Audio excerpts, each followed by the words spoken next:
Você já parou para pensar que todos os filmes recentemente que têm sido lançados não têm agradado o grande público, têm flopado, têm sido histórias ruins sendo feitas e caindo depois no esquecimento e gerando um total descontentamento e frustração no grande público de algumas franquias icônicas que marcaram a história. E você se pergunta por que os filmes modernos, de remakes, de filmes que já tiveram suas franquias consolidadas, já tiveram um público de fãs bem estabelecido, por que essas continuações não deram certo? Porque ficaram tão ruins? Eu vou te explicar aqui nesse vídeo.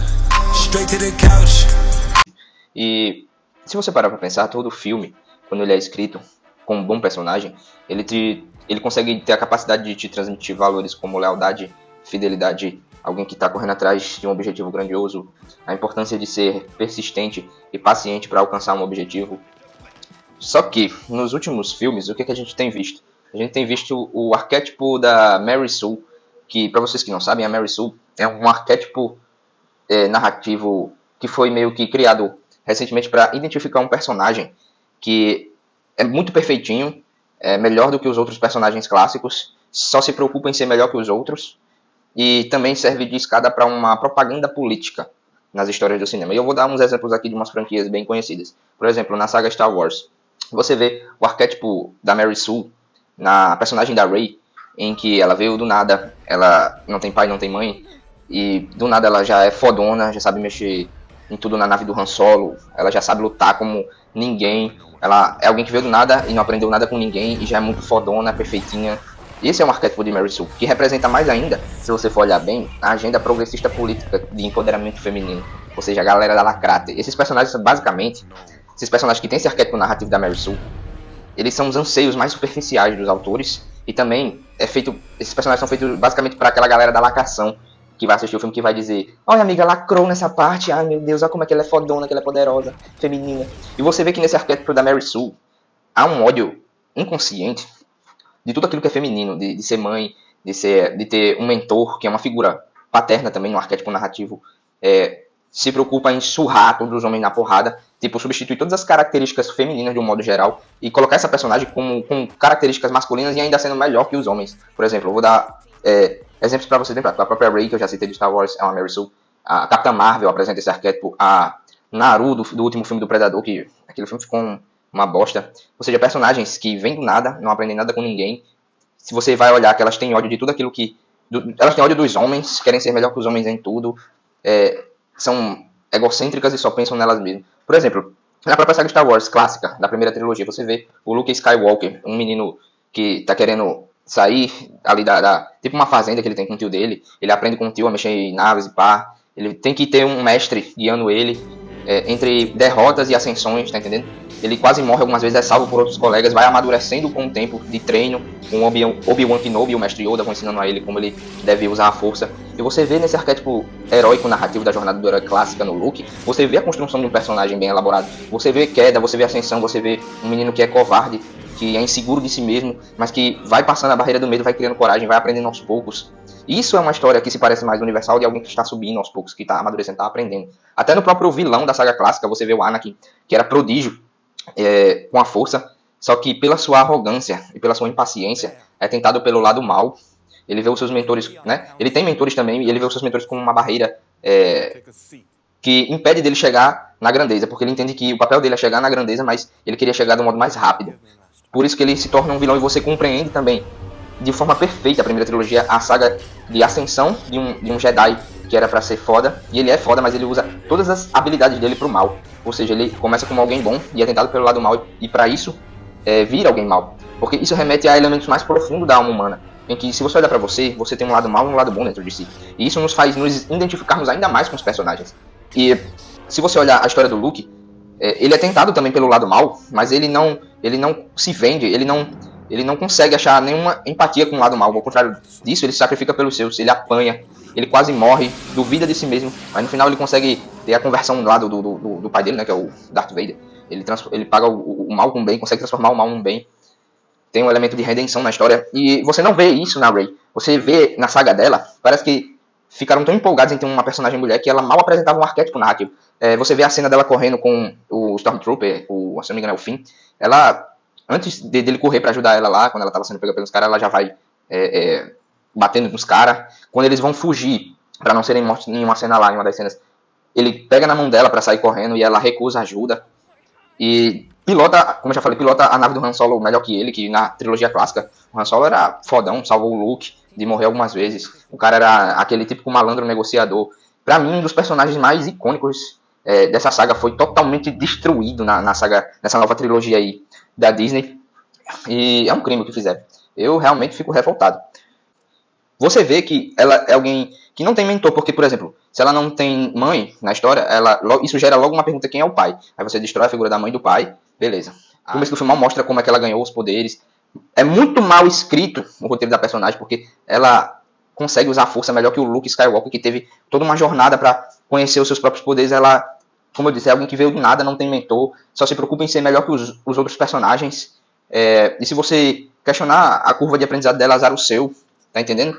Então, você vê aí o empobrecimento total de uma história que era muito foda, em detrimento de colocar uma personagem que representa claramente uma agenda política, a agenda do girl power, do feminist, ou seja, a agenda do feminismo. Você vê todos esses personagens clássicos, é que nem na teoria do Jonathan Pajot, que é um filósofo canadense que usou essa metáfora do parasita pós-moderno. Você pega uma história, um personagem que já é consolidado, que tem valores estabelecidos, e você tem que parasitar, pegar esse personagem, esvaziar ele de todo o seu significado original e até que não sobre mais nada. E o que acontece quando o parasita, que no caso aqui são ideologias que vão adentrando dentro dos personagens, dentro das histórias, isso vai acontecendo que empobrece toda a obra. Você vê a Rey ganha a batalha bem fácil do Luke, deixa ele humilhado no chão. Você vê a Capitã Marvel busca a violência contra os homens. A She-Hulk, a mulher Hulk, né, não aprendeu nada e se preocupa em ser melhor do que o próprio Hulk. E, cara, isso revolta você. Você, tipo assim, eu não tô falando que por ser mulher as personagens são ruins. É porque elas representam um arquétipo de ideologia política inconsciente pra galera da lacrate.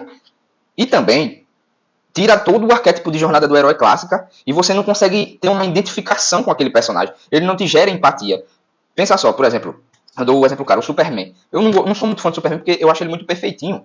A fraqueza dele é uma pedra e pá, mas ele é basicamente melhor que todos. Ao contrário, por exemplo, do Batman, que é humano, que constrói coisas pela sua inteligência e capacidade humana e tem que lidar com criminosos locais ali. E também tem a todo tempo um risco de morrer real, tá entendendo? Esses personagens, eles te trazem uma simpatia muito maior, tá entendendo? E as próprias personagens femininas foda, como a Beatrix Kiddo de Kill Bill, que passa por um treinamento, tem um motivo forte de assassinar por causa da vingança, que mataram o marido dela.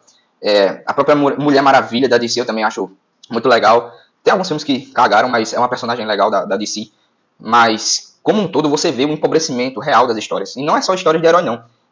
Histórias infantis, do Pinóquio, colocando lá elementos da lacrate, esses negócios. O filme da Barbie também nem se fala de patriarcado, fascismo. Você vê que eles não escondem mais a agenda política da gente, eles escancaram na sua cara. E o que vai acontecer? O que vai acontecer aqui é que, naturalmente, quanto mais se empobrece um personagem e essas histórias, mais o público não vai querer assistir mais esses filmes. Todos esses filmes vão flopar. Você olha aí para esse filme que saiu novo da The Marvels, já tá flopando, flop a galope. O filme do Doutor Estranho. Você vê um filme assistível de sessão da tarde. Mas você vê o Doutor Estranho sendo coadjuvante no próprio filme. Você não vê ele como um personagem principal ali.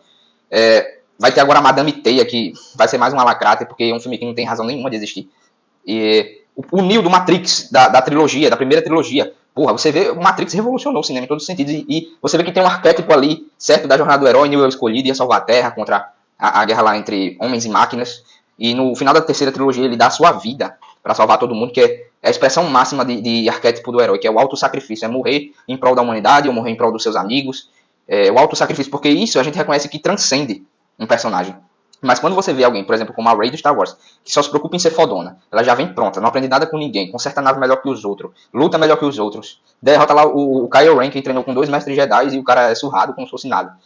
E também ela não tem uma tentação para ir pro lado mal de forma clara, igual o Luke. A tentação dela é rasa, é superficial. Ela tem um romance com o Kylo Ren depois, é muito podre, é muito, sabe, não dá para engolir. Tipo assim, é como se no filme o mal fosse externo a ela e ela fosse perfeita. Quando você fala assim que o mal é externo a você e você não tem um elemento tentação em você, você já empobrece a história como um todo, porque você tira aquele tempero de humanidade da história, tá entendendo? E basicamente é isso. Você se pergunta para onde foram todos aqueles personagens icônicos que marcaram história no cinema, de Rock Balboa. Eu gostava muito do filme do Jean-Claude Van Damme, o Arnold Schwarzenegger com o Exterminador, a época de ouro. E você vê que o principal ataque da agenda progressista dentro do cinema é tudo que é masculino. Quase 99% do cinema você vê os personagens masculinos sendo coadjuvantes, sendo totalmente idiota, sendo bobões. E, por exemplo, o Neo do Matrix nesse novo filme, o Matrix Resurrections. Você vê um Neo que parece que é bobão. Você não vê aquele primeiro cara lá da primeira saga que era o escolhido, que tem um mentor que é o Morpheus, que vai aprendendo aos poucos, que depois derrota o Smith lá, que é o agente da Matrix. Você vê um cara que parece que é coadjuvante do próprio filme. Aí no final tem a Lacrate lá, que é a Trinity, do nada vira o escolhido, sem background nenhum de jornada do herói pra contar por que ela foi escolhida. E você vê ela salvando ele, voando no alto. Já aquilo ali é a expressão máxima de Lacrate, de dizer que as mulheres são superiores aos homens em tudo. E você vai ver isso. Você vê isso inconscientemente. E você mata no roteiro, quando tem aquelas frases prontas de Lacrate. Por exemplo, na Mulher Hulk, quando o Hulk diz que ela tem que ter um estresse, né, pra poder se transformar lá na forma do Hulk. E ela diz, eu estou sempre com estresse, os homens sempre subiam pra mim. E no filme da Barbie lá, diz, você é fascista, não sei o que, patriarcada, um modelo... Boy, isso aí, você vê que é feito um filme pra meia dúzia de pessoas que vão bater palminha pra ideologia da Lacrate. E o que acontece? Você frustra todos os fãs, você segrega entre a galera da Lacrate e os fãs que se frustram depois e ficam tristes por ver uma história muito boa, sendo mal contada, sendo empobrecida, matando todo o significado dos personagens originais. E é isso, pessoal. Isso me revolta de uma forma. E esse pessoal da Disney, principalmente, e dessas outras grandes empresas aí, tem que se fuder, tem que tomar no cu. Porque os caras dão milhões pra fazer um filme, investem milhões pra fazer um filme ruim. Porque acho que se fosse até eu escrever uma história melhor. Porque tem tanto filme que cara, não dá pra entender. O filme da Pequena Sereia foi um flop, o do Pinóquio foi um flop. Você vê todas as histórias clássicas sendo decadentes. E como eu disse antes, naturalmente o que vai acontecer é que esses filmes não marcarão uma geração, não marcarão história, não vão conseguir passar valores fortes. E naturalmente vão se perder no tempo, vão ser esquecidos. Por exemplo, o Luke Skywalker do Star Wars nunca será esquecido pelos seus fãs. Enquanto a Rey, sejamos sinceros, ela será esquecida. A Capitã Marvel, ela é uma personagem que ainda estão insistindo nelas, mas ela não marca história, ela vai ser esquecida. E você vê que tentam colocar isso, e você vê que é aquele ditado: quem lacra não lucra. E é o que está acontecendo. Por exemplo, a galera da Lacrata tentou parar o filme Som da Liberdade, não conseguiram. Ao contrário, fizeram uma publicidade de graça dizendo que o filme era ruim. Quando o filme é muito bom e denuncia um negócio que está muito evidente aí, que é o tráfico de crianças para exploração sexual. Eu achei isso aí muito bacana. E para o vídeo não ficar muito longo, pessoal, mas é isso. Aqui eu expressei todo o meu descontentamento. Deixa aí nos comentários a sua opinião, o que você acha desses filmes de hoje em dia, se você acha bom ou não, qual é a sua crítica também, porque isso fortalece aqui a nossa comunidade. E eu creio que todos vocês que assistem esse canal têm um QI elevado, sabem pensar por vocês e têm um olhar mais crítico e observador das coisas. Eu agradeço de coração cada um de vocês que chegaram até aqui. E deixa o seu like, compartilha o vídeo, porque assim me incentiva e faz eu entender que meu trabalho está sendo relevante aqui no YouTube, para que eu traga mais vídeos como esse, te dando um insight, te dando uma ideia nova, trazendo curiosidades sobre cultura pop, sobre autodesenvolvimento, sobre tudo. E no mais é isso, pessoal. Tamo junto. Valeu. Não se esquece de se inscrever no canal, viu? Deixa o seu like. E é isso, galera. Valeu. Tamo junto.